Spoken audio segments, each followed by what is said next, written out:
We're going to talk about the genes of Genesis and all kinds of issues today. As you heard, I was an atheist most of my life.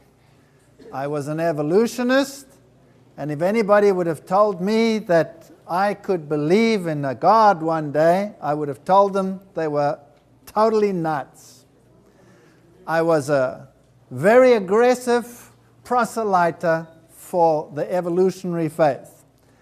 And in my lectures, I taught many students, medical students and science students. If somebody would dare oppose the idea that evolution was the way in which things evolved and happened, I would get very aggressive. So I don't want to go that route. I don't want to be aggressive towards evolutionists because I was one myself and I know how I was thinking. And some of these people are pretty bright people in the world, so there must be something in it that's exciting. And why is it that I no longer believe in evolution? It depends on your perspective. It depends which way you look at things. And if we can come to a conclusion that there are other ways of looking at things, well, then we don't have to fight and argue about it. This is the young man Charles Darwin at the time that he accepted the position as naturalist on the HMS Beagle. And he was a young man. He was versed in theology. He was a naturalist. He was a bright young man. And he undertook this trip. And as he was traveling on this boat to map many parts of the world, including South America, he took with him a book by Charles Lyell, Principles of Geology, in which for the first time were expounded ways and means how things came into existence in geological terms over millions and millions of years. So the idea of long time frames was planted in his mind. Now, he was quite a gentle guy, so they say. And this man over here, this is from the British Museum of Natural History, is Huxley, and if you look at their countenances, you can see this is a stern fellow.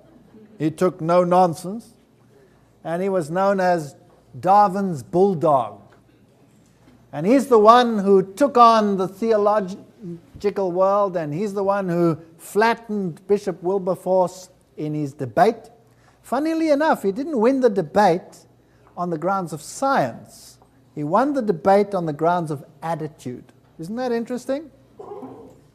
So we have to be careful how we present things. Well, this is how he traveled around the world, Charles Darwin. And it was here at the Galapagos Islands that he made an interesting discovery. And this is what we have to look at. What influenced this young man's mind so that he could have such an impact on the world?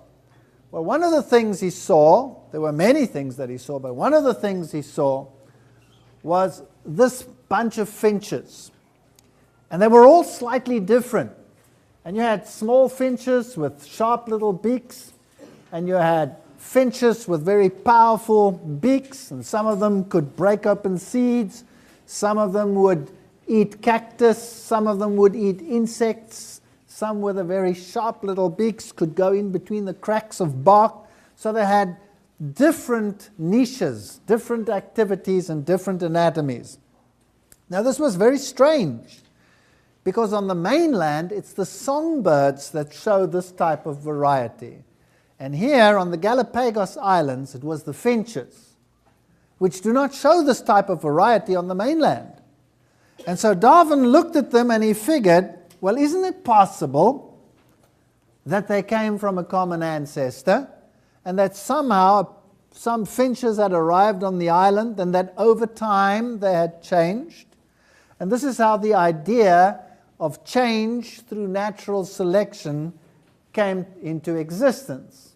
Now, it's very logical, it's very visual, you can see it, and so the probability is 100% that all of these probably were derived from a few finches, or maybe even one pair. So isn't that evolution? Well, it looks like it. And in the textbooks it's depicted like it, but is it? That is the question we have to ask ourselves. Is there another way of looking at it. Now, Charles Darwin knew nothing about genetics. The science of genetics hadn't been invented. Well, it had. Mendel had done some work, but it was in some dust-filled room in some monastery. But genetics is a totally different ballgame as far as this theory is concerned. Today we know that the character traits that make us what we are, what we look like, are all encoded in the DNA molecule, in the sequence in which the nucleotides occur in that molecule. It's much like the letters in a page of writing. The sequence of the letters determines what the story is. So here we have exactly the same thing.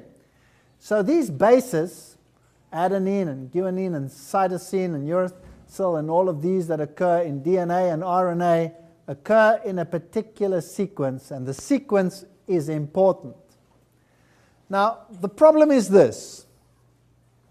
Natural selection can only select something that is already there. If I want to know which one is better than the other one, then I must have two things, one better than the other one, right or wrong? Right. So natural selection doesn't answer the question, where did the thing come from? It only addresses the question, which one is more fit than the other and can be selected to produce offspring.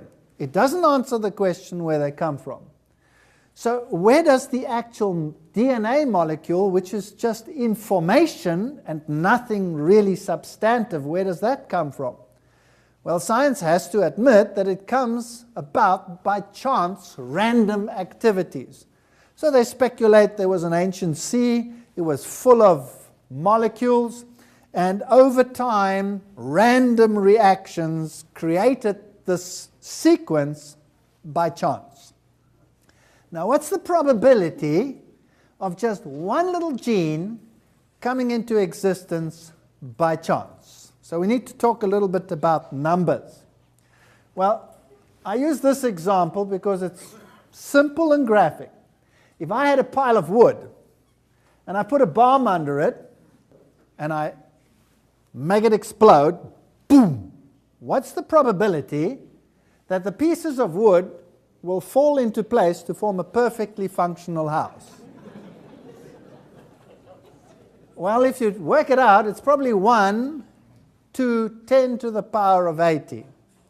Now that's the number of particles that you'll find in the entire universe. If somebody asked you how many atoms in the entire universe, and then broke it down into particles, electrons, protons, hadrons, quarks, all of those, in the entire universe, you'd have about 10 to the power of 80.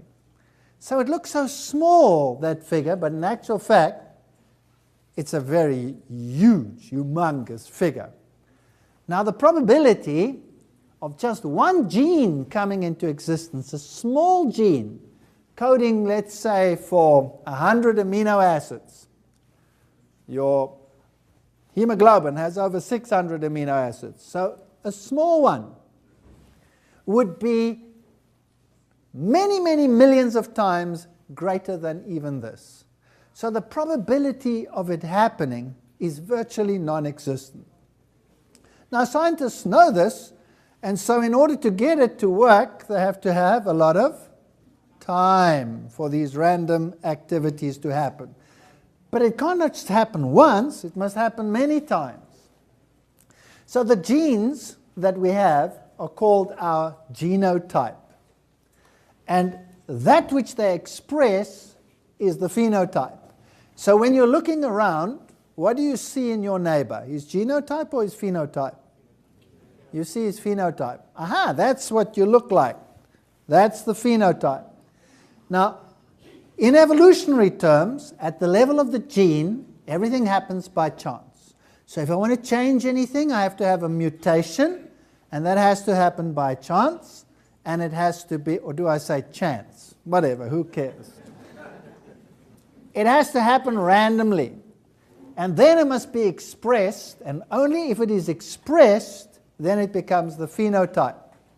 Now, natural selection operates at the level of the phenotype.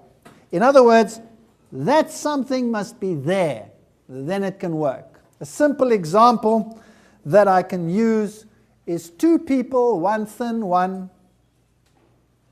Is it a nice word to say? No, it's not a nice word. I'll say rotund. That's better. One lean and mean and one rotund. And they're walking in Yellowstone National Park. And a bear comes up out of the woodwork and attacks them. And they take off like greased lightning. Which one is likely to be the meal? The rotund one. So natural selection has selected the lean, mean one and discarded the rotund one. You get it? So natural selection works at the level of the phenotype. So the genes, that's just the information that you have, and the expression thereof is the phenotype. Everything here happens by chance. And whether it is successful or not will only be determined once it's expressed in the phenotype. Now let's make this simple. Let's take a situation where we have a book containing all the instructions as to how to build this aeroplane. Now, that's exactly the same thing. The information in itself in the book does not produce the aeroplane. There has to be a process. Is this right? So now the first question is, if this is exactly the same, then the information, the book that has been written represents the genotype, then how did this book come into existence according to science? By chance. By chance. So my question is, who wrote the book? Mr. Chance. You've got it. Mr. Chance wrote the book. Because remember, there's nothing there. These are random processes. There's no person or anybody who can write this. This is a chance process. So here is the book. Somebody got a book for me? I like to have a book. There's a book. That's a good book. Can I have that book for a while? Excellent. This is the best book in the world. Right. Here is the book. Let us assume that the information for the aeroplane came about by chance, and it's all recorded in this book. Now, I will put the book down here. In actual fact, the information is recorded in here, but we'll leave it at that. I'll put the book down there. We have all the information. That's great. Now, all I have to do is wait for the aeroplane to appear. What is the probability of the aeroplane appearing if I have all the information? 0. You're right. The probability is 0. So what must happen if I want to transcribe the information in this book into an aeroplane? I must have some mechanism, firstly, to read the information. Isn't that right? So I need a reader. Where's he going to come from? You're right. He has to come about by chance. Boom! Little house. I have a reader. Now that's great. If I had somebody to read the information, that would solve the problem. The airplane would appear, right? No. So it's not enough to read. What must I have? I must have someone to take the information and to transcribe it, and then I must have a whole factory in order to produce this thing. And then only when it's there will I know if it flies. Is that right? So natural selection only comes into operation once it's there. You can have your good book back. Thank you. Now let's see how that works. In the cell, we have the information here in the DNA. It's there in letters that have supposedly been put into an arrangement by this magnificent being called chance. Now, in order to use the information, I must transcribe it. That means I open the page, I make a copy, like a Xerox copy, a photocopy. I send it outside to my factory assembly plant. There I have a factory. Where's the factory come from? It has to come about by chance. By chance. Then I put the piece of paper with the information into my machine. It reads it, and there's a machine which transcribes it into the physical object. Wow! This is magnificent. Let's have a look at it. With computer animation, we can enter the cell to view this remarkable system at work.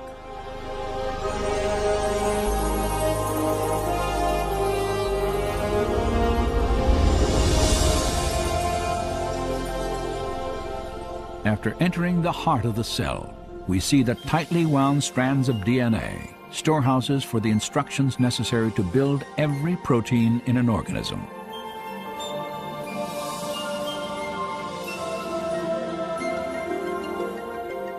In a process known as transcription, a molecular machine first unwinds a section of the DNA helix to expose the genetic instructions needed to assemble a specific protein molecule. Another machine then copies these instructions to form a molecule known as messenger RNA.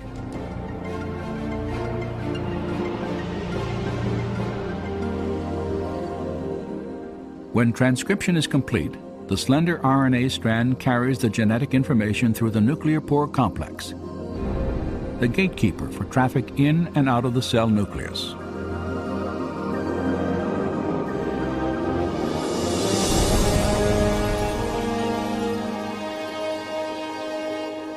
The messenger RNA strand is directed to a two-part molecular factory called a ribosome. After attaching itself securely, the process of translation begins.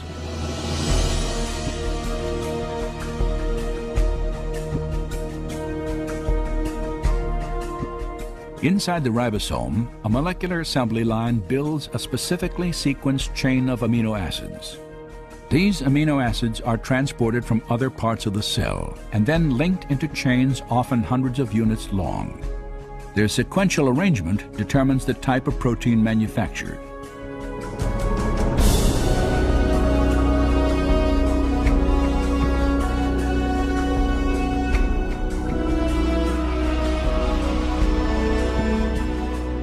When the chain is finished, it is moved from the ribosome to a barrel-shaped machine that helps fold it into the precise shape critical to its function.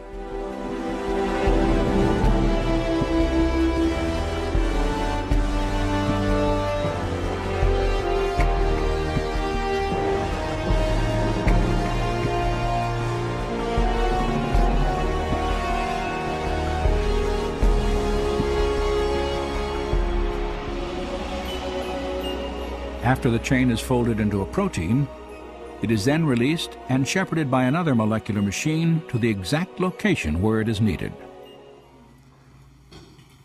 So it's a rather complex process, with all of these enzymes producing this protein in the end, which by itself can do absolutely nothing.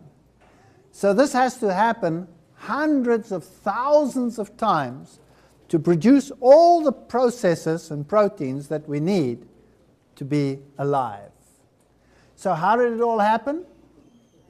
By chance. Now you can believe that if you want to. That's your perfect right. But there's an alternative. It could have come into existence by design. So we have a choice now between the God of chance and the God of design. And now we must determine whether the probabilities of it happening favor the one or the other. Of course, we have another problem. Where did God come from? You see, we could argue there, chance or design, right? But the Bible says He is self-existent, He has always existed. So That is something that we cannot understand. So science and religion come to the same impasse. We don't know where the first thing came from, and we don't know where God came from. The Bible says He always existed. Science will have to say whatever created the material had to always exist because it's here now. So it's exactly the same argument. The one doesn't have an advantage over the other. Is there anything else that can swing the favor inside to one or the other? Well, there is. That good book that I had here has prophecy in it, telling history in advance. Now that is something that is very, very, very unique. And we can talk about that at a later stage. But this is highly, highly complex. There are some things in science that are so complicated, and they will only function once they are complete. So there can be no selection along the way. They cannot improve incrementally. It either works or it doesn't. We call that irreducible complexity. So something like the kidney that concentrates urine, the nephron unit inside it, it has to be complete. It is incredibly complex with channels that open, channels that close, enzymatic activities that carry things across. It is mind-boggling. And yet the whole thing had to come about by chance because it cannot be improved over time. It either works or it doesn't. Now science says if you want to change something, you have to mutate it. That's like changing the letters in the book. So the nucleotides are arranged in a particular sequence. They work in groups of 3. We don't want to have a science class, so we'll make it very simple. If you remove a letter, it has a very profound influence. An easy example is the cat and the hat. The enzyme reads it in groups of 3. If I delete the C, then it will read the at. So the mutated gene usually is useless. It is nonsense. It makes no more sense. And so mutations are generally bad. Now, in order for evolution to work, you must have a good mutation, a positive mutation. And if you look at the textbooks and you try to find them, they'll have an example. They'll tell you, for example, that sickle cell anemia is an example of a positive mutation. Now, sickle cell anemia is when your red blood cells, instead of being round, are like a sickle moon. And if they are in that shape, then the malaria parasite cannot enter them, and you're not inclined to get malaria. So that's a positive advance in terms of a malaria area. So the textbook says. Is it? Yes or no? No. If you've got sickle cell anemia, you're sick. It's not a positive one. It's only positive relative to something else that's worse, malaria. But it's not a positive mutation. There is no positive mutation. It doesn't exist. So out of all of these negatives, we have to get a positive. So these are some of the problems. Here's another problem. If I have the first cell developed by chance, and it's swimming in the primeval ocean, bloop, bloop, bloop, and it's an amoeba or something like that, how do I get that single-celled creature to become multicellular with highly complex differentiated cells, like muscle cells, nerve cells, epithelial cells, you name it. There's a muscle cell. Highly complex cell, and there's a nerve cell, and they're totally different. Now, how did they come about? The genes coding for the one and the other are totally different. So in a muscle cell, I must have genes which say you are a muscle cell, and in a nerve cell, I must have genes which say you're a nerve cell. So the original little amoeba didn't have any of those, so where do all those genes come from? You have 2 possibilities: chance or design. So for every time a new gene develops, it's what? Boom, little house. Actually, it's boom, Empire State Building. It's far more complicated than that. When I have two kinds of cells in the body, then I get another problem. Then I have to develop a switch. A switch which says, gene, you're switched on or you're switched off. So for example, the nerve cell in my brain has all the information for every other cell in my body. Then how come it's a nerve cell and not every other cell in my body? Because all those other genes are switched off. Tick, tick, tick, tick, tick. Now that's very interesting. So there must be a switch. Where does the switch come from? Hello? You have two options. Chance or design, boom, little house or not. So really, it's not just a question of something happening by chance once off and that's it. It is incredibly complicated. The most complex structures have to come about incrementally, boom, little house, boom, little house, boom, little house, boom, little house, thousands of times over. How much faith do you need? You need a lot of faith. An incredible amount of faith. Now it gets worse. If I have two cells by chance developing, one having genes for muscle and one having genes for nerves, if the twain never speak to each other, of what value will they be? None. If my nerve doesn't tell my leg, lift up, nothing would happen, right? I would just be a dead piece of meat and a dead piece of brain. So I need genes to say, you are a nerve cell, you are a muscle cell. I need a gene which says you're switched on, you're switched off, and vice versa. I need genes controlling their physiology, I need genes controlling their embryology, and every single one of them, boom, little house, boom, little house, boom, little house. Darwin knew none of that. I think he would have had a problem. And now here is the mega problem. Every living organism, no matter what it is, whether it's a worm, whether it's a unicellular creature, or whether it's a bird, or whether it's a mammal, all of them have incredibly complex systems which make life possible.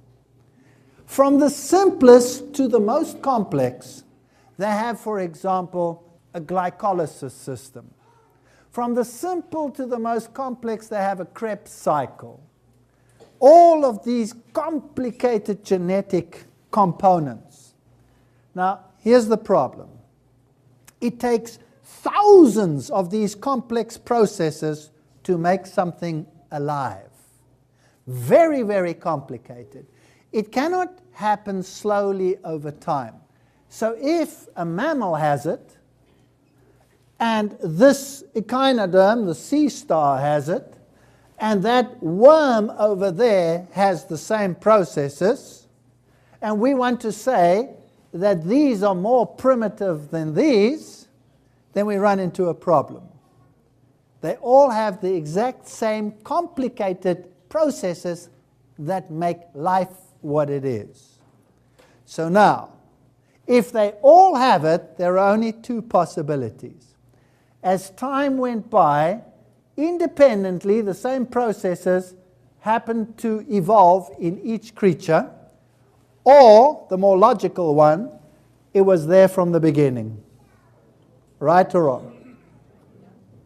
And if it was there from the beginning, then everything was incredibly complicated from the beginning, and boom, little house becomes a pale little scenario in this story. Now here's another problem. Natural selection, the very word requires that there be two options. Isn't that right? I mean, if you're going to vote for the Democrats or the Republicans, you want those two parties to be there, right? What's the point of going to vote if only the Democrats are there? They're going to win whether you vote or not, right? So you have to have two parties. So everything that you think about has to be doubled up. So here is this powerhouse of the evolutionary process called natural selection, and it's going to select the better of the two to the detriment of the not so fit, and it's going to go extinct. Now, here's the classical textbook example, the peppered moth. It doesn't really exist like this. They actually pinned them onto black backgrounds, etc. You have a light one on a light background and a dark one on a light background. This one's visible. If you make the background dark, the white one's visible. So let's use this one. By natural selection, if birds feed on these, which one will survive? Oh, the black one will survive. And the white one will eventually become what? Extinct. Question. Has natural selection added something or taken something away? So 2 minus 1 is 1. Here's my next question. If it's taken something away, then how does a process that makes less and less make more and more variety? Have you thought about that? So natural selection is a pretty useless creator because it cannot create anything. And once something is there by chance, the best it can do is to make less and less. Are the species on our planet disappearing at an alarming rate, yes or no? Yes. Which proves that natural selection is so good that soon there'll be nothing left. Now, if it keeps on taking away, then how did it do the reverse in the past? It's impossible. So let's have a look at some of these issues now. Let's say this is the dog rates. Every scientist knows this is one species. Whether it looks like a Chihuahua, or whether it looks like a Great Dane, or whether it looks like a shepherd dog, or whether it looks like a Basset, they're one species. There's no arguing the fact. The question is, where did all of these creatures come from? They were bred from the wolf, right? Now, look at that. Does the wolf have ears like that? No. Does he have a color like that and a hair shape like that? No. By the way, does he look like a poodle? No. Does he look like this fluffy whatever? Yes or no? No. All right, so here we have a problem. Do his ears represent any of these? Maybe close to that, yes.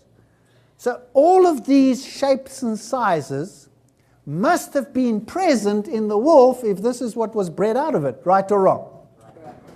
So all of these genes must have been there, but they must have been switched off, depressed. And the dominant ones that you see in the wolf are the only ones you see.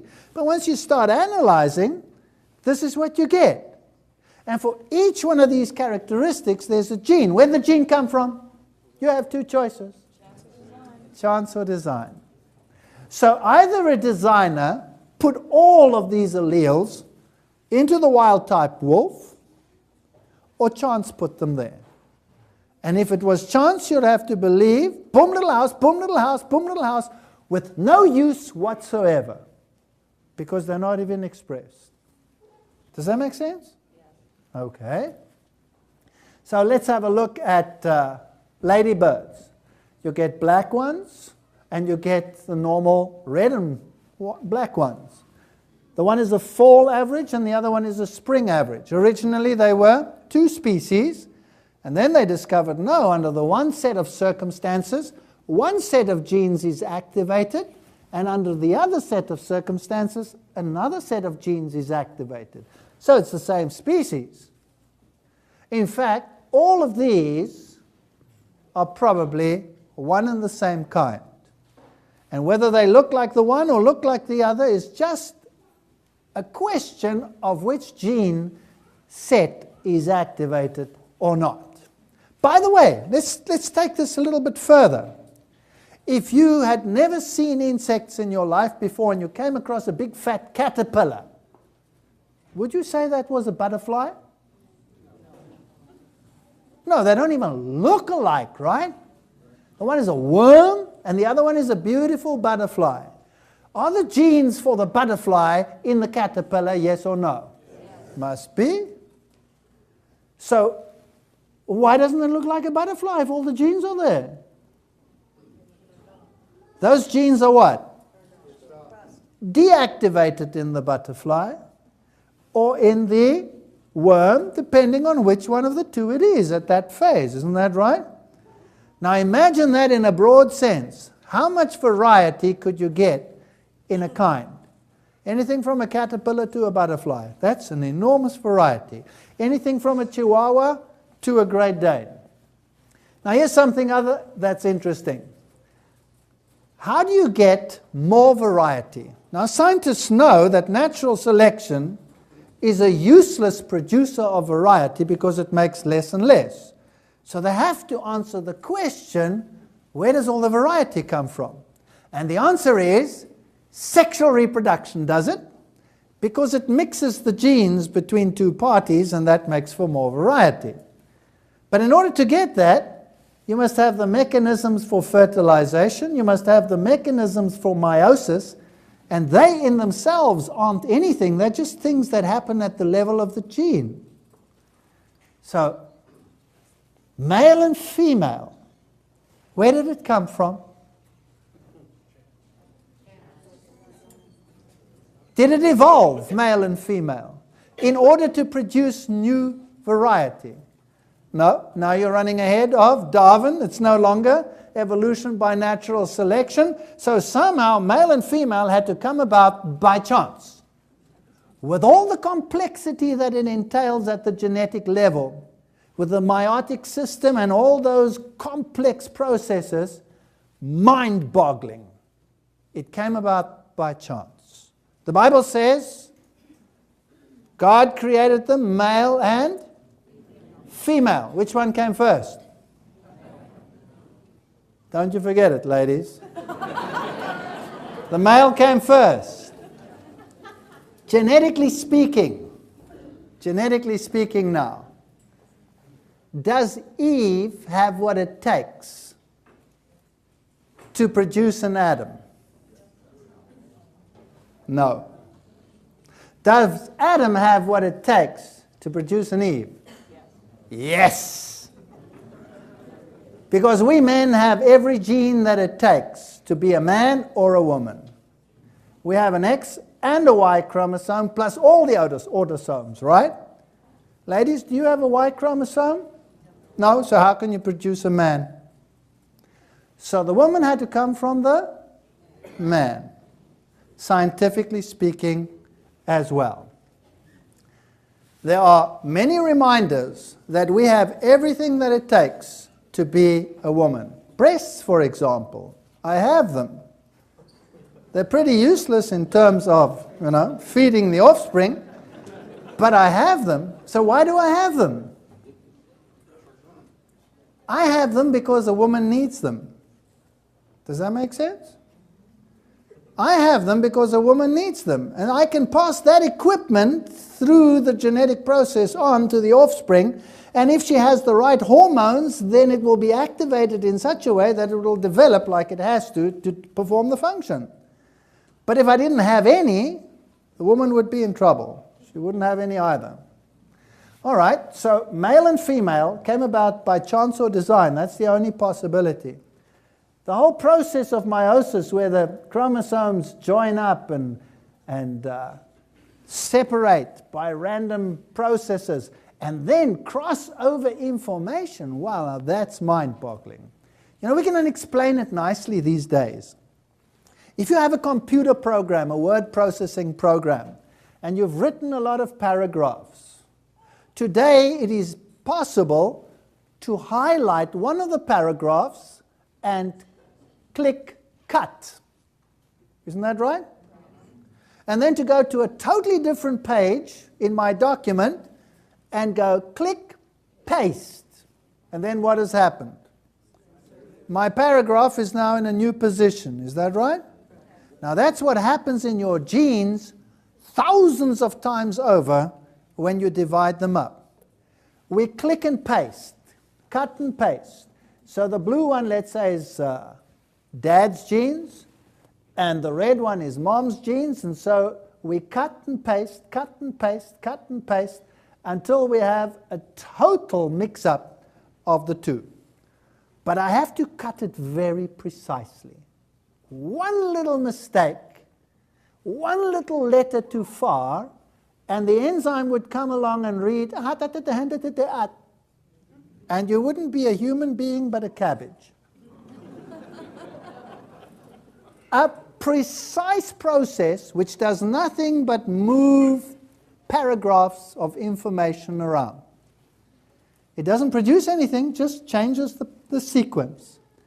And then when it's read and made into the product, that's when natural selection takes over. So how did this complex process come into being originally? You have two options: chance or design. Now, you know what?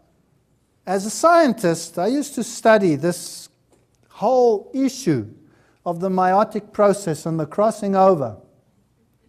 And it's so complicated that no scientist understands it completely to this day. But it had to come about by chance. And if it has one little mistake in it, then everything would be a cabbage. Wow, that is mind-boggling. So now, if we look at all those species out there, and we come across a fish like this that lives in a dark cave, or this one, and it doesn't have any eyes, it's called a cave fish. It lives in the dark. And scientists say, this is a new species. This evolved through evolution. It lost its eyes through evolution. It's a new species. Well, here's a blind cave crayfish, here's a blind cave beetle, here's a blind cave salamander, and here's a blind cave cockroach. Did you know that cockroaches lose their eyes within 8 months on the Hawaiian Islands when they penetrate the new cave systems of developing islands? 8 months they have no eyes. Is that evolution or deactivating of a gene that is non-functional under that circumstance? What do you think it is? You switch them on and you switch them off. The stimulus of the light is gone. You don't need the eyes. Eventually the gene system is activated or deactivated as needed. That's not a new species. That's not new information. That's, if anything, less information, but I don't even believe that. I just believe it's deactivated information. So all of these wonderful kinds that we see out there, all of these creatures, are maybe just the result of differential activation and deactivation. You can get new forms by crossing them over. Here you have a cross between a lion and a tiger. It's called a liger. A cross between a dolphin and a whale, it's called a wholphin. A zebra and a horse, it's called a zorse. And a zebra and a donkey, it's called a zonkey. Now this is what can happen. You see, we have different chromosomes. Here's a long one, and there's a short chromosome. And if we fuse them together, then we get a long chromosome. Is there any new information there, yes or no? No, it's the exact same information. It's just in a different sequence. And what can happen? Well, here's a creature that has such a fusion. It's the largest antelope in the world. It's called the eland. And it has nice twirled horns and it has stripes on the side. There's another one, has the same fusion, twirled horns, stripes on the side. It's the kudu. You get a lesser and a greater kudu, 2 varieties. Here's the nyala. In fact, if you looked at the male and the female, you wouldn't even recognize them as one species. They're so different. Here's the female. You can see the stripes nicely. Here's the male. Stripes are much finer. Twirled horn. There's the bongo. Stripes, twirled horn. There's one of the smaller antelopes, the sitatunga. Stripes, twirled horn. Question. All of these, is the difference between them any greater than the difference between a chihuahua and a shepherd? dog? No. So isn't it possible that they're all one kind? And if you want to believe in the story of an ark, then isn't it becoming plausible that the number of species that went in are a lot smaller than we actually imagine? Gets less and less. Here's a fascinating case. Here is the wolf. Now the wolf has 76 chromosomes. And this is the variety that you find in the wolf. Now when you go to the jackals and the coyotes, they have fewer chromosomes very often, sometimes 38 chromosomes. Then they discovered that if they have only 38, then they're very long. And if it has 76, then it's very short chromosomes. So they did some mapping and found out, wow, it's the exact same information. They're just fused together. And then you get this magnificent variety. So now, if you look at the dog races, you will know that that is the same species as that. The small one is the same species as the big one.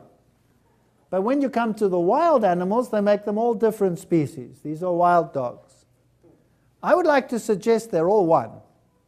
And the difference between them is just differential activation of gene systems. It's very interesting that the jackal, the fox, and the coyote can, under certain circumstances, interbreed quite freely. For example, the wolf will interbreed in Canada with a central coyote, which is large, but not with a coastal one that's smaller. But the central one will interbreed with a coastal one. So there's a link all the way through. And if we come to this animal, then it's very, very fascinating. This is the dingo, and this is just a common garden hound. I don't want to be rude to it, but I just selected him because he looks exactly like a what? Dingo. Like a dingo. Now if you go to Australia, the Australians are very proud of their dingo. Very proud of their dingo. And this dingo is protected wildlife. And it is an evolutionary phenomenon, this dingo. But the dingo is going extinct. Why is it going extinct? That's right. It's breeding with a dog. So with all respect, what is it? It's a dog. I'm sorry if there's an Australian in the audience, but it's a dog. Do you know that they even know that historically? They even know that the dingo was derived from Asian seafarers that came to Australia and their dogs got lost while their ships were in the harbor, which didn't exist at that stage. So it's a dog. It's got nothing to do with evolution. So all of these wonderful gene processes that we have, they came about by chance or by design. Transposons, when a gene can jump to another location and in one generation create a big rat or a small rat. So all of these magnificent genetic processes that Darwin knew nothing about, the built-in variation in the gene pool, the reproductive exchange, the meiotic process, the crossing over during meiosis, the recombination, the transposable genes, the drastic rearrangements, all of these he knew nothing about. Now, how did all of these complicated systems get into our gene pools? They either came about by chance or design. The choice is yours. I'm not going to make it for you, but if I were a modern-day Darwin, armed with this information, and I came to an island and I found Loxops, this bird, and I saw all of this variety, would I say, aha, they all evolved by natural selection from a common ancestor, proving that there is no God? Or would I say, wow, what built-in variety in the gene pool? So let's have a look at old Darwin and his problem. If you look at the races of man, and Adolf Hitler, for example, was a Darwinist. And he used his Darwinistic philosophy to say that one race was superior to another.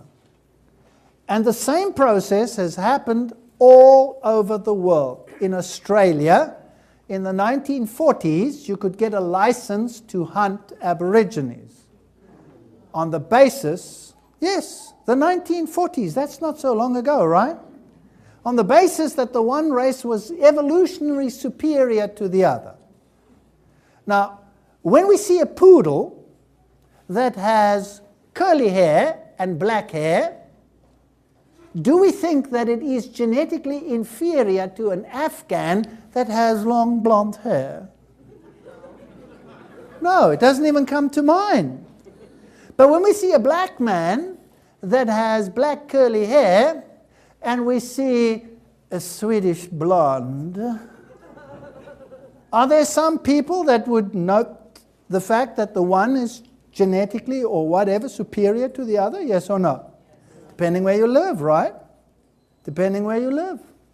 So all of these races, where do they come from? What's the difference between a black skin and a white skin?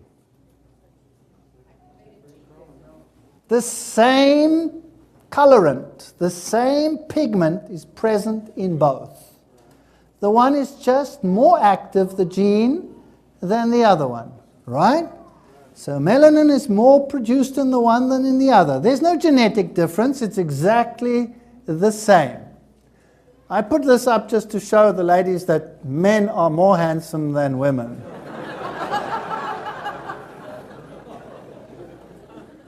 Now let's look at these little children. Here is an Asian girl, and she has slanted eyes. Now that must be evolution, right?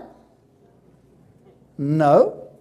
All that happens here is that the eyelid has more fat deposited in it during development than in a Caucasian. So both have fat, both have the genes to make that possible, but in the one it's more active than in the other. And that could just be a question of where it has been transposed to a position where the enzyme reads it more often. It's got nothing to do with evolution.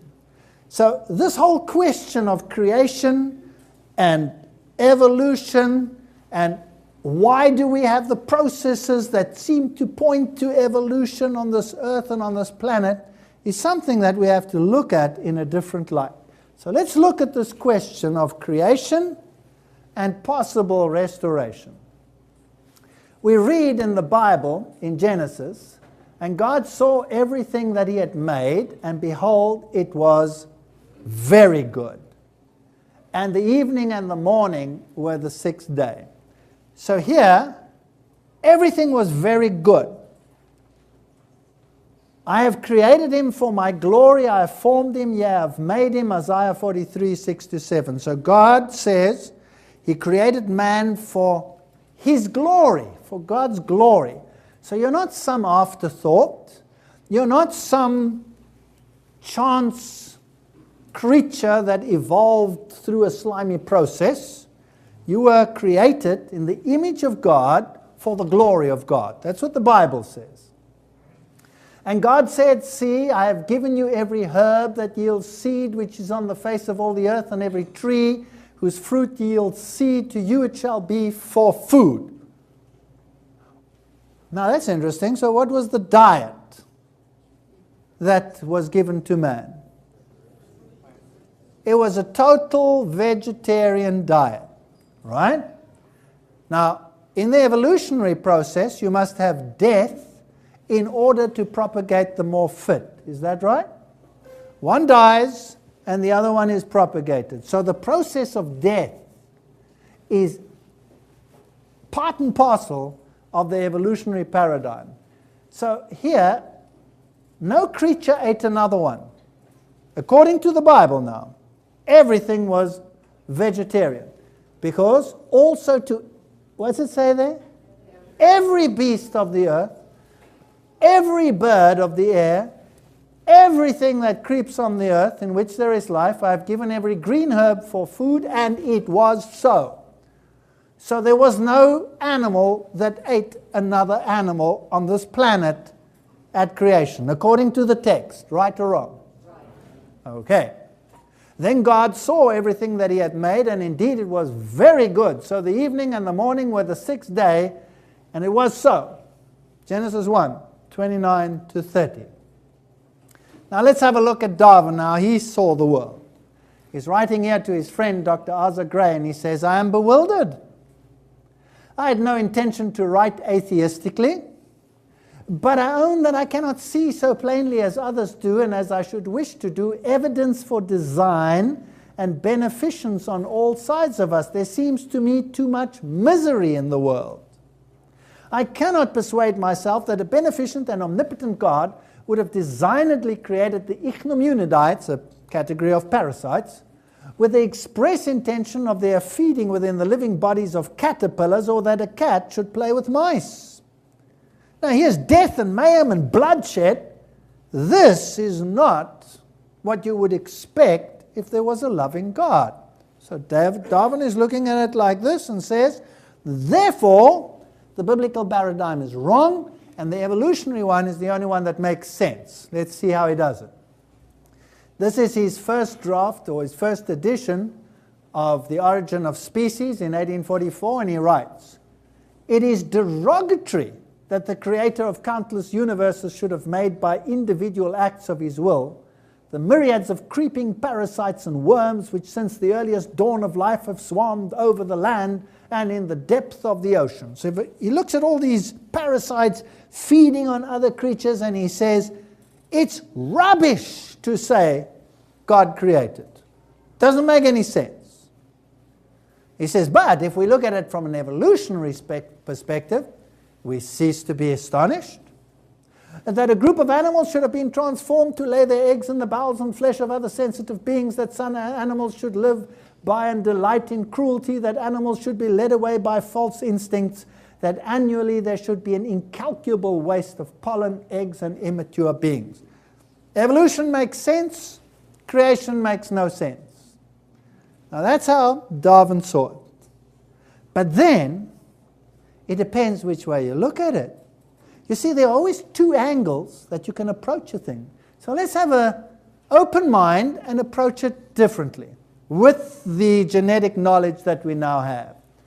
Now, if it's not perfect now, and it's not, then what changed? Something must have changed.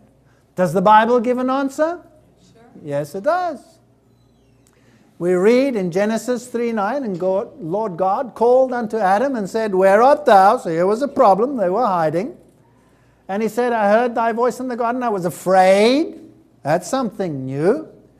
And he said, who told you you were naked? Because he was naked and he hid himself. So something changed. And the woman, what was the problem there? The man said, the woman thou gavest me, she gave me of the tree and I did eat. It's her fault. Nothing's changed. It's been like that ever since. And the Lord God said unto the woman, what is this that you have done? And the woman said, serpent's fault. So the blame game came into the world. And then this interesting quote here. And the Lord God said unto the serpent, because thou hast done this, thou art cursed above all cattle, and above every beast of the field, and upon thy belly thou shalt go. So we assume it didn't go on the belly before. And dust shalt thou eat all the days of their life. Ha! They don't eat dust. What do the scientists say? But dust is an acronym for death. Dust thou wert, and dust you shall be. So, acronym for death. Is the serpent associated with death, yes or no? Yes. And does it go on its belly? Yes. Now here we have lizards and snakes with remnant useless legs. Question. Do they have the genes for legs, yes or no? They must have, or else they wouldn't have remnant legs. So what happened to those genes? They were deactivated. And boom, they become like this. But they are different. They have fangs and they're poisonous. Now, did you know that the poison that comes out of there comes from a transformed salivary gland? It's just a salivary protein that is injected, and some of it is neurotoxic, and some of them is systemic toxic, but there's no new thing here. It's just a changed thing. What about a spider? Isn't that designed to kill? Well, some spiders eat pollen that is captured in their nets. So that could have been an original. Plus, again, the toxin is a transformed salivary gland. So it is injected into the product and then sucked out. It'll work on an animal, it'll work on a plant. And unto Adam he said, because thou hast hearkened unto the voice of thy wife, so gentlemen, don't hearken unto the voice of thy wife, and hast eaten of the tree of which I commanded thee, saying, thou shalt not eat of it, cursed is the ground for thy sake. Here's something new. Now the ground is cursed. In sorrow shalt thou eat of it all the days of thy life. Thorns also and thistles shall it bring forth. So the ground is no longer capable of producing what it produced before. Now what is a thorn? A thorn is nothing other than a modified stem. There's no new genetic information. Some thorns, like on a cactus, are modified leaves. Now normally, when a leaf develops, the genetic system unwinds the leaf as it develops. Here, it just turns it the other way around. It becomes sharp, dries, and becomes a thorn. There's no new genetic information. This is not evolution. This is a transformation of existing gene systems. Here, on a rose, it's an epidermal or cortical outgrowth. There's no new information. The same with the thistle. It's the leaf petal that instead of unfurling, twirls around, dries, and becomes pointed and sharp. No new information. Now Darwin looked at all the parasites and he said, evidence for evolution. No. Evidence for devolution. Let me tell you why. Here you have roundworms. Many of them are parasites. But many of them live freely out there in nature and are not parasites. So now if the ground is cursed and many of the environmental factors disappear that were there before, the animals have two choices. They either change their lifestyle or they die. So is it possible that some creatures change their lifestyles in order to survive? And because the original was no longer there, they became parasites? Did they evolve and become better, or did they devolve during the process? They devolved. A tapeworm, does it have a gut? Yes or no? No. Doesn't need one because it lives in your gut. You're doing it for it. So where'd the gut go? Do the free living ones have guts? Yes. So this is interesting. What happened to the genes for gut? They were deactivated. That's what happened. There's no evolution here. This is not progress. This is regression. This shows that it was better in the past than it is now. There's no new information. Scientists will tell us that every year we get a different flu. That's evolution. The viruses are evolving, right? The bacteria are getting tougher. That's evolution. That's not evolution. This is the process. Here we have, in the gene, we have something that is called a plasmid. That's a small DNA fragment that can be transferred from one bacterial cell to another. So it goes and it gets transferred, and eventually it gets spliced into the new bacterium. So certain types of bacteria can donate a piece of their DNA to a recipient cell. The recombination is the same as sexual reproduction, but it's not new information. It's just taken from the one and transferred to the other. So there's no new DNA. It's just the old DNA. So acquired immunity, resistance to pesticides, herbicides, resistance to antibiotics is never based on new genetic material, just translocated material. Is it evolution? No. There is no evolution in any of these processes. Here's an interesting one, the mosquito. it has this proboscis with which it can drill into you. And, a mosquito is dangerous when it's quiet. You've noticed that, right? Once it goes bzzz, it's still okay, but once it goes bzzz, then you know you have a problem. And then it goes bzzz, and it obviously has this thing designed to suck your blood. Did you know that only the female mosquito sucks blood? There must be a lesson in that somewhere. But the male, what does he do with his proboscis? Well, sweet and gentle as the males are, he sucks plant juice. Plant juice. Now, what if the ground was cursed, no longer yields what it yielded before, and the plant juice just doesn't cut it to produce the eggs for the next generation? Could you augment your diet with the same equipment, yes or no? Sure you could. And what better than blood? All those nutrients and all those things. So, was the proboscis designed to suck blood, or could have it had another function in the past? Has a reminder been left behind to tell us what that function was? Yes, the male sucks plant juices. So this is not evolution. And if we come to these nasty fellows with their stinging apparatus, like the bees and all of these, well, that's just a transformed ovipositor. Nothing else. There's nothing new there. It's not evolution. And bees can lose it if they sting you. Question. A worker bee, does it produce offspring? No. Does it have the potential to become a queen? Yes or no? Yes. What happens if the queen dies in a hive? They take a worker and they start feeding it royal jelly, and what happens to the worker? It's transformed into a queen. So the genes that were deactivated and made it just a sexless little worker are suddenly all activated, and here she goes, she's a queen. So there's a lesson in that too. Ladies, perhaps you all have the potential to be queens.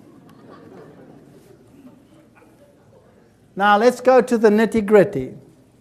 I've been in so many lectures where scientists have said, now hang on a second, you've lost your marbles. Because a lion and a carnivore is designed to kill. He has all the apparatus. He's anatomically different. A carnivore has a shorter gut. His function is different. No way did that creature eat plants. You're off the wall. Now let's have a look at it. Here's a lion. He's got powerful jaws and powerful teeth. Surely he can kill. Now, the Russian scientist Dmitry Balayev worked with foxes. And within just 8 generations, he would breed foxes that were totally mild, that wouldn't be carnivorous by nature, but would sit around and be kind and gentle and whine if they wanted food and all of those things. So all the aggression was gone. So he analyzed it and he found that, wow, the adrenal glands in just 8 generations of selection had shrunk to half their size. The hormone serotonin in the brain had increased dramatically. And suddenly they were no longer aggressive but meek and mild. Did you know that schizophrenics have low serotonin levels in the brain? And did you know that certain of the foods that young people eat today, and all of these snack foods with the antioxidants that are put on there today, lower serotonin levels? Is that possible? Why they become so aggressive? Why they don't pay attention like they did in the old days? Is it possible? Is it evolution? No. Well, let's have a look at this carnivore issue. Here's a bear. It's obviously a carnivore. There it's eating fish. But did you know that the bear is an opportunist, and that over 86% of its diet consists of berries and grasses, and there he's grazing. And the fish he will eat after hibernation when there is no plant material around, and fortunately there's a salmon run, and the poor guy has to eat or starve. And so, is he designed to be that? Or is it designed to eat what he's eating over there? Now here's the panda bear, and what's its diet? Bamboo. What's it classified as? A carnivore. But it eats bamboo exclusively. The koala bear, well, it's not really a classical bear, but it eats eucalyptus. Now, this sign, the scientists themselves put up at the zoo in Australia. And I was thrilled. I photographed it. So that's a photograph. It says, red pandas are classified as carnivores, meat eaters, but most of their diet is bamboo. Does he have the equipment to kill, yes or no? No. He surely has it, but he doesn't kill with it. He eats bamboo with it. He can kill with it. Now the lion. He has the equipment to kill. What's the probability that the food source that it had available to it originally disappeared because of changes in the Earth's climate and in the ground's power to produce whatever it needed? And now the food that had to be cut with these scissor teeth. You know, if you eat something like cane, like the panda bear, you want to have cutting shears in your mouth. And these creatures have it. So they could have eaten tough plants that don't exist today anymore. The fossil record tells us that the variety of plants was far greater in the past than in the present. And these creatures that now have this aggressive look, but they're still beautiful, could have had a different diet. No doubt he has the equipment to kill. Now, here's an interesting point that I've noticed. The further away we go from the original diet, which was plants, the uglier they get. It's just a fact. If you look at a little deer, everybody wants to cuddle a little deer, isn't that right? It's beautiful. And when you come to a carnivore, well, it's still pretty and it's still impressive, but it's got a look in its eyes that you say, whoa, whoa, right? And when you come to a scavenger, which is one further removed from the original, they get ugly. And the same with the birds. Here is a carnivore. It's impressive, but it's got a look in his eye, right? Yeah, he means business. And when he becomes a scavenger, he gets ugly. Now here's an interesting bird. This is the New Zealand key parrot. Now this parrot eats the roots of a particular tree. And in a certain area in New Zealand, they were developing an area, and they got rid of all the trees for the development. And the parrot didn't have any more food, so it had two choices. It either changes its lifestyle or it dies. And so it changed its lifestyle. And guess what it ate? Sheep. It used to climb on the back of a sheep, and with that beak, rip open the back of the sheep and eat its way in to the kidney and eat the fat around the kidney. And the sheep were lying dead all over the place. Now, if you want to get a New Zealand farmer angry, you kill his sheep. So quickly they replanted the trees that was the original diet, and guess what? It stopped eating sheep. Now imagine that tree had somehow disappeared from the landscape for other reasons, and some scientist came there and saw this vicious bird killing large animals over there and eating nothing but the fat around the kidney. Wow, he would have had an evolutionary story second to none, and say, well, this bird is equipped to kill. You can see the sharp beak and the talons. It's a murderer. Now this parrot Has it got the equipment to kill? You can put your finger in a I got that wrong, right? In a parrot cage. What could happen to your finger with those 5 tons of pressure in one bite? Yes, you'd be very short-fingered. Here is a pacu, and there is a piranha. They belong to the same group. Some of them actually look very similar to this. And yet the one will eat meat, and the other one will eat seeds. And what if there aren't enough seeds? Won't they vary their diet? Now, isn't it fascinating that creatures like chipmunks, you watch them on your television, even Walt Disney has them, Chip and Dale, right? What are they always collecting? Nuts, and storing them. Now these days, with acid rain and all the forest fires and all of these issues, these creatures are hard-pressed to find enough food. So what are they eating these days as well? Roadkills. They will start eating animals. Were they designed to do it, yes or no? No. Rodents are very interesting. They are coprophages. That means they have to eat their own excreta to get enough energy out of the food they eat. Do you think they were designed to be coprophages, to eat their own excreta? Does that sound good? Very good? Not to me.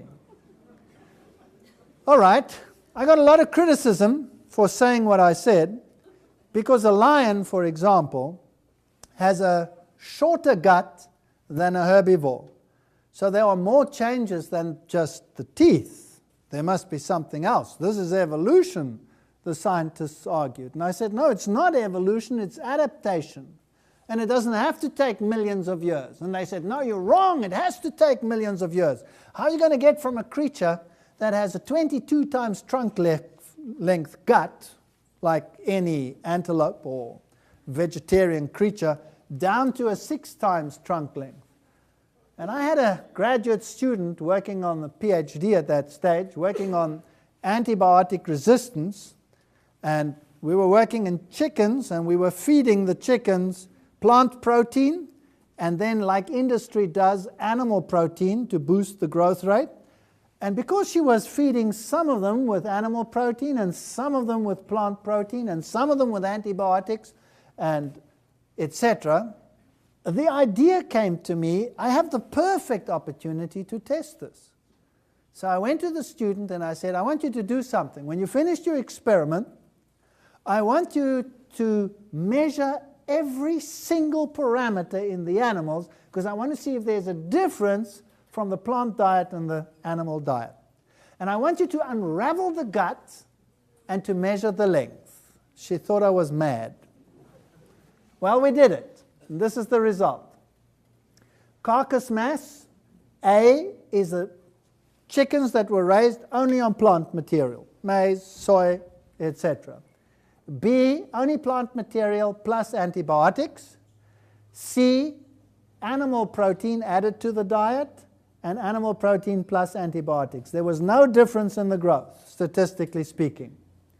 But when it came to gut mass, the one that had only the plant diet had the greatest mass, and it went down. If we added meat or antibiotics, it went down, down. Gut length, one generation, just 6 weeks of development. If they had only plant material, they had the longest guts. If we added antibiotics, the gut got shorter. If we added animal protein, the gut got still shorter. If we added antibiotics to that, the gut got still shorter. Isn't that fascinating?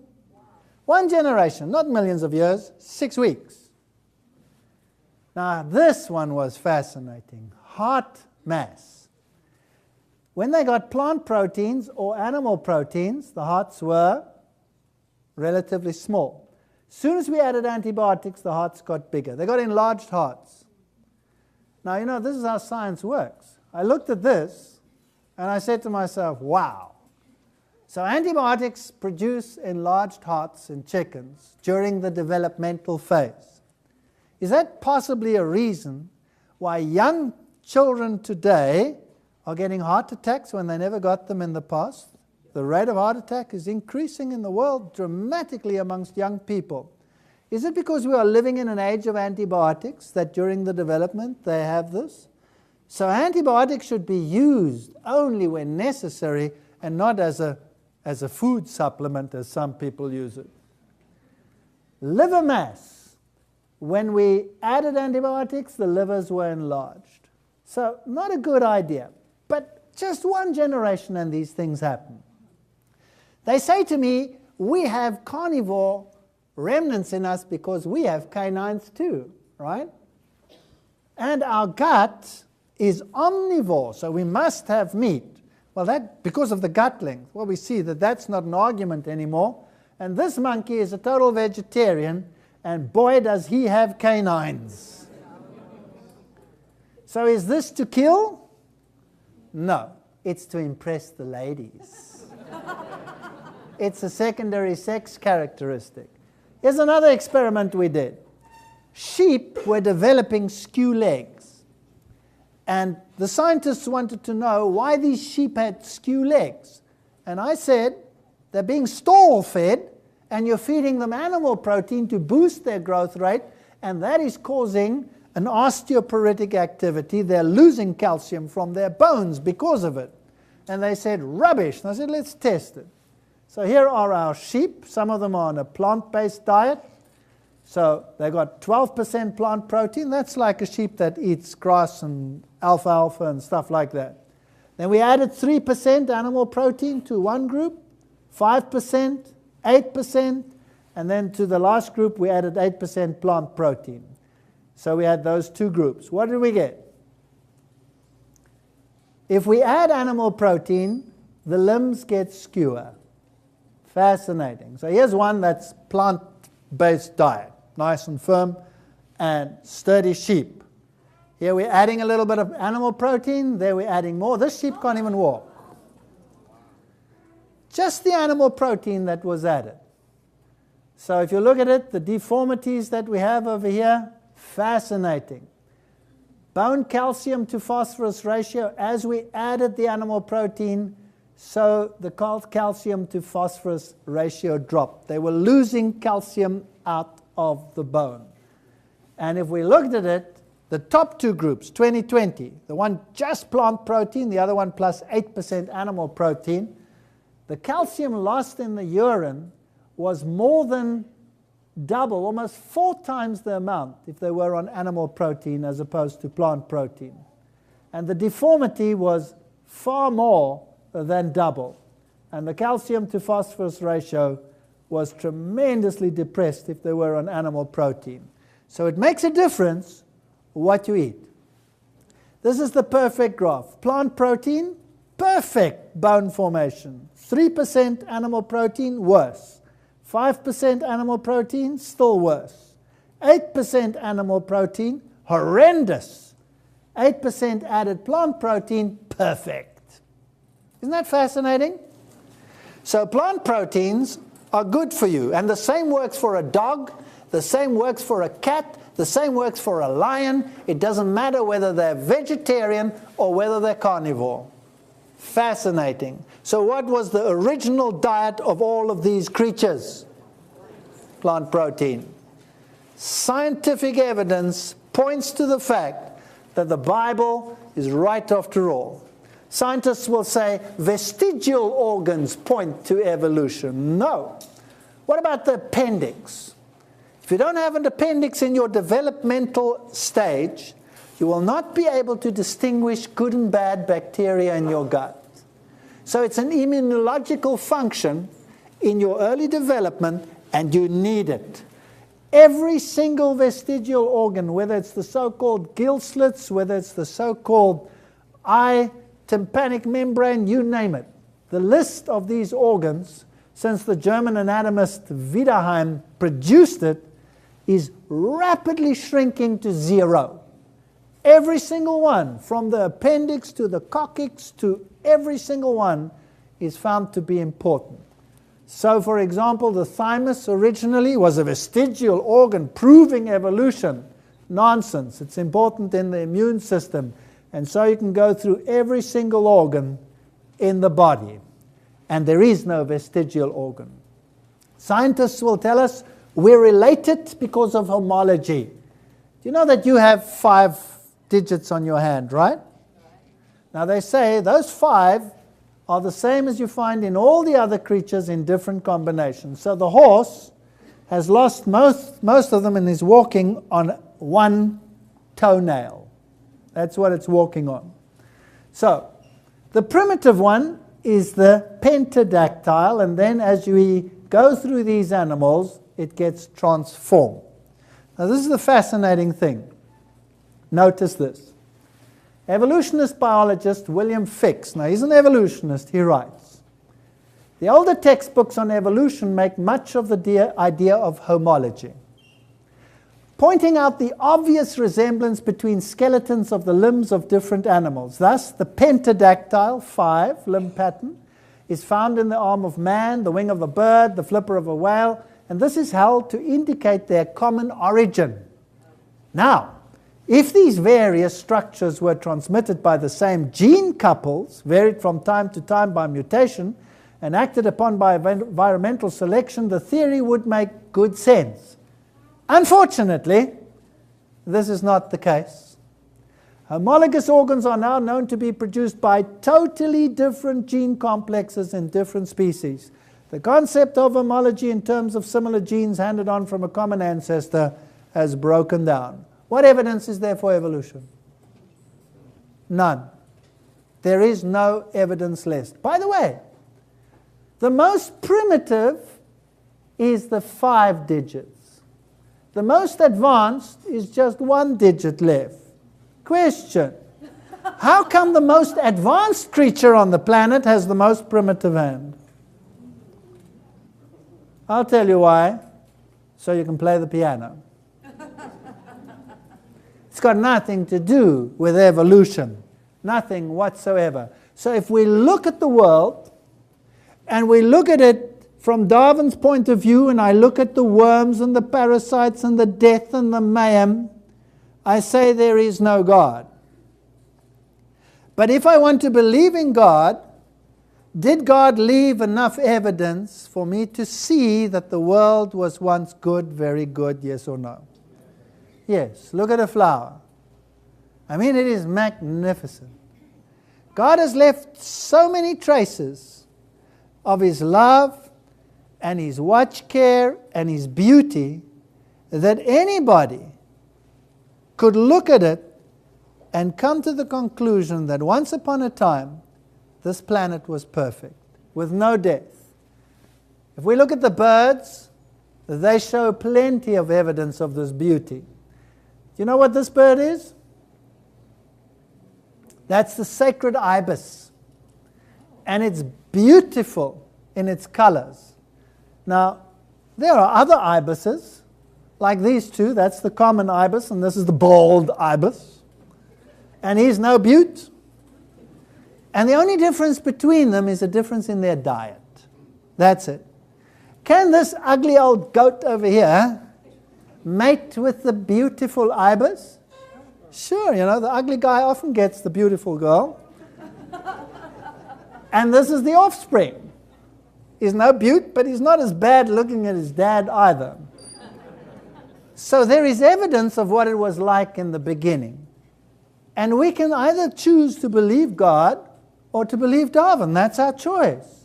We can look at the symmetry and ask ourselves how a symmetry of the gene system, which is bilateral, can produce this radial symmetry, which is mind-boggling, and say, wow, this is design. That's design. Now the Bible says, "For behold, I create new heavens and a new earth, and the former shall not be remembered nor come to mind." Isaiah 65:17. "Nevertheless, we, according to His promise, look for a new heaven and a new earth, wherein dwelleth righteousness." 2 Peter 3:13. So both the Old and the New Testament say, there's a new world coming. "For the earnest expectation of the creature waiteth for the manifestation of the sons of God. For the creature has been made subject to vanity, not willingly, but by reason of Him who has subjected the same to hope. Because the creature itself also shall be delivered from the bondage of corruption into the glorious liberty of the children of God. For we know that the whole creation groaneth and travaileth in pain together until now. Darwin, pain, no God. Someone who believes, pain, consequence of sin. It's my choice, what I want to believe. Now this is fascinating. Isaiah says, the wolf also shall dwell with the lamb, and the leopard shall lie down with the kid, and the calf and the young lion and the fatling together. So the lion is going to become a what again? A vegetarian. What was it in the beginning? A vegetarian. Where's it going? To be a vegetarian. Whether we like it or not, that's what the Bible says. And I believe there's enough evidence out there to say that God is telling the truth. And the cow and the bear shall feed, the young ones shall lie down together, and the lion shall eat straw, in other words, plant material, like the ox. It'll become a vegetarian. Far-fetched after this lecture, yes or no? No. But how many scientific minds out there have rejected God on the grounds of what they see without investigating whether God is telling the truth or not? And the sucking child shall play on the hole of the ass, so there'll be no more toxic snakes. And the weaned child shall put his hand in the cockatrice's den. They will play with these creatures. They shall not hurt nor destroy in all my holy mountain, because the salivary gland will be a salivary gland. They shall not hurt nor destroy, for the earth shall be full of the knowledge of the Lord as the water covers the sea. Isaiah 11:6 or 9. Now, I don't think this is what the text has in mind. I don't think the serpent will look like that anymore. But the serpent, if it does exist still, will be beautiful again. And maybe it won't be there, I don't know, it doesn't say. But the fact of the matter is, if I have managed to give you the opportunity tonight to make a choice, whereas before perhaps that choice was not available because the media never supplies it, then I will be grateful. And the choice is ours. Either God is a liar or he is not. Either he exists or he does not. And we have to look at all the evidence. And we are going to go now into different topics, prophetic topics, to show that God predicts precisely the future in historic continuum right until the end of time. Just as he here said, this is what it was like in the beginning, this is what it is like now, and this is what it's going to be like in the end. So he does the same with history. And if the science doesn't convince us, like me, science wouldn't convince me. I was an evolutionist and I was going to stay one until I was confronted with prophecy. And I was driven in a corner. How do you explain this? The only solution is, maybe there's a God after all. And if there is one, then what is the purpose of my being here? Is he a good God? Is he a bad God? How do I find out? So I invite you to come to the next lectures. Don't miss them. We're going to go into some thunderous events. Mankind is so deceived on every level that it is frightening. And we need to take cognizance of what says the Lord, because maybe our very life depends on us. Thank you for coming, and come again tomorrow night. God bless.